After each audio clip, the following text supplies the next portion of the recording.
Hello बच्चों, नमस्ते। कैसे हैं आप? उम्मीद है शानदार, जिंदाबाद, जबरदस्त होंगे। मैं अंकित भाटी इस वीडियो को सिर्फ इसलिए लेकर के आया हूं कि बहुत सारे बच्चे को एक गाइडेंस की जरूरत होती है। अगर उसको प्रॉपर गाइडेंस कहीं से भी अगर मिल जाए तो शायद कोई एक बात उसको ऐसी मिल जाएगी जो उसकी सफलता में सहायक होगी, और उसे थोड़े से धक्के की जरूरत होती है, और उस बात से शायद वो धक्का मिल सके जो उसको जरूरत थी एक्चुअल में। तो ऐसी मैं बहुत सारी बातें कहूंगा, हो सकता है कोई एकाध बात आपके काम की हो, और वो अगर आप फॉलो कर लें तो निश्चित तौर पर, क्योंकि सारी बातें सबके काम की नहीं होती हैं। हाँ, क्योंकि मेरी बहुत सारी बातों से आप एग्री करेंगे और बहुत सारी बातों को कहेंगे ये तो मैं ऑलरेडी फॉलो कर रहा हूं, तो मेरे बहुत काम की ये बात नहीं है, क्योंकि मैं ये कर रहा हूं। लेकिन सबसे पहले आपको खुद से पूछना पड़ेगा कि वास्तव में ये कर पा रहा हूं या नहीं, या मैं करने का दिखावा कर रहा हूं, खुद औरों को नहीं, पहले खुद को दिखे। अगर आप नाकामयाब रह गए तो फिर आप कहोगे कि यार मेरे को तो हर कोई धोखेबाज ही मिलता है, और इसी बात से परेशान रहोगे। क्योंकि जीवन में जितना भी हम आगे देख रहे हैं, या अब आप देखते होगे, पहले लोग सीधे होते थे और आज बोलते हैं कि आज लोग कुछ और ही तरह की मानसिकता हो चुकी है। और आने वाले टाइम में जितना भी हम वेस्टर्न कल्चर को अपनाते जाएंगे ये और ज्यादा बढ़ती जाएगी, चालाकियां लोगों की और बढ़ेंगी, और आप ऐसे सीधे के सीधे ही रह जाओगे। लोग आपके प्रति तब जाकर के थोड़े से मतलब आपको सीरियस लेना शुरू करते हैं जब आप कुछ हो। अगर आप कुछ भी नहीं हो तो कोई क्यों आपके प्रति, मैं और जगह नाकामयाब रहा पर ये तो ले ही ली मैंने गिर मर के, और ये उनको ही मिलेगी जो और जगह कामयाब नहीं होंगे, ये वो तो ले ही जाएंगे। बहुत सारे बच्चे इस पोस्ट को भी खराब करेंगे। हालांकि अब आप देखो ना, यूपी पुलिस कांस्टेबल वाला बच्चा ही इस एग्जाम को निकालेगा, और उसका एग्जाम मान लीजिए बाद में है, तो यहां सारी पोस्टों को खराब कर रहा होगा।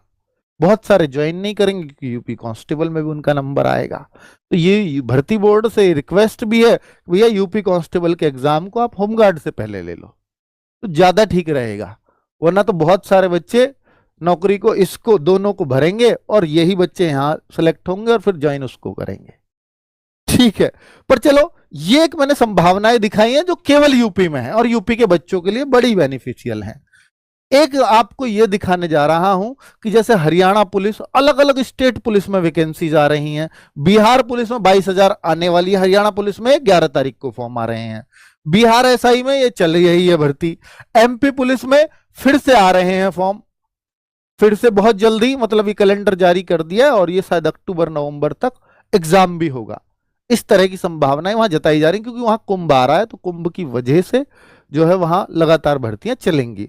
गुजरात पुलिस में ये अनाउंस्ड है, जम्मू कश्मीर पुलिस, ऐसे पंजाब पुलिस स्टेट में हमेशा चलती रहती है वहां, महाराष्ट्र पुलिस में रेगुलर वैकेंसीज आती हैं, असम में भी बहुत सारी वैकेंसी। तो मैं स्टेट की बात करूं तो बहुत सारे स्टेट्स में इस तरह की वैकेंसीज आती रहती हैं।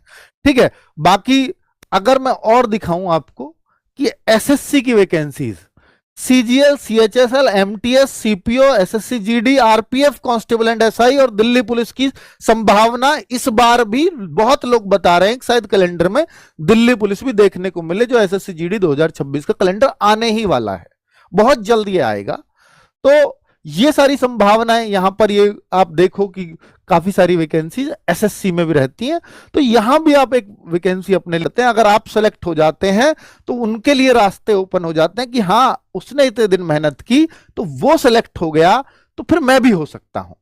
अगर आप 3 महीने 3 साल तक तैयारी करते रहे और आप सेलेक्ट नहीं हुए कहीं भी, तो आपने अपने घरों में देखा होगा कि मेरा छोटा भाई बहन वैसे ही डिमोटिवेट है, तो मैं इस लाइन में तो नहीं जाऊंगा क्योंकि ये मेरे भाई का ही नहीं हो रहा है, वो इतना पढ़ता है दिन रात 8-9 घंटे 10 घंटे वो, अब वो आपको पता है कि आप बिगाड़ते हो या पढ़ते हो, इतना पढ़ पढ़ के भी उसका सिलेक्शन नहीं हुआ, तो मैं तो नहीं कर पाऊंगा।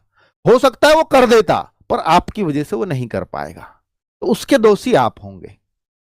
ठीक है, तो ये वाली जो चीजें हैं, अगर आप ये कंफर्म कर लेते हैं, और देखो हर किसी का माइंड अलग अलग होता है, लेकिन वो आपकी वजह से नहीं करेगा, ये आप जानते हैं इस बात को।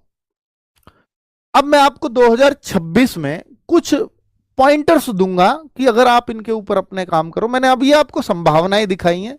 गोल्डन ईयर ये आपके ऊपर होता है, बनाना है नहीं बनाना है, ठीक है। अब मैं आपको ये चीजें दिखाऊं कि मेरे भाई क्यों अभी तक सिलेक्शन नहीं हो पाया। कोई इसका कोई ठोस जवाब कि भाई क्यों नहीं हो पाया, मैं एक ठोस जवाब दे सकता हूं इसका, और आप इस पर एग्री करेंगे।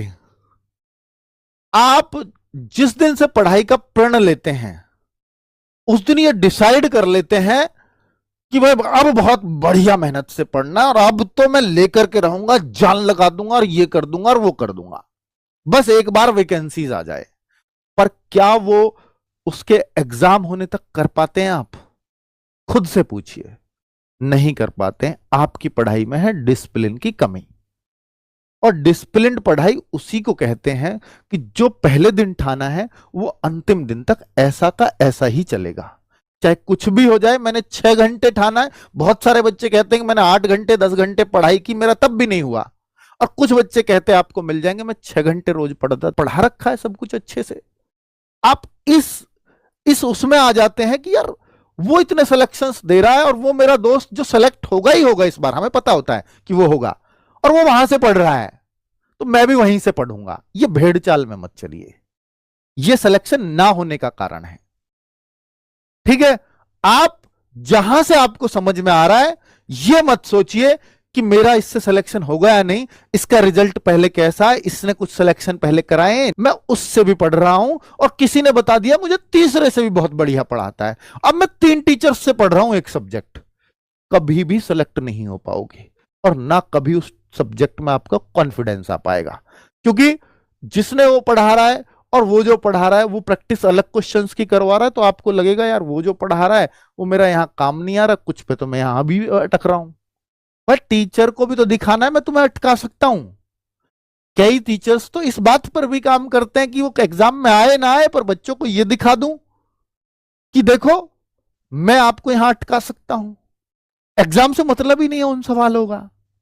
तो मेरे भाई अब आप सोचिए ना कि इस मानसिकता से भी काम करते हैं लोग यूट्यूब पर कि मैं दिखा पाऊं कि मेरे पास क्या है।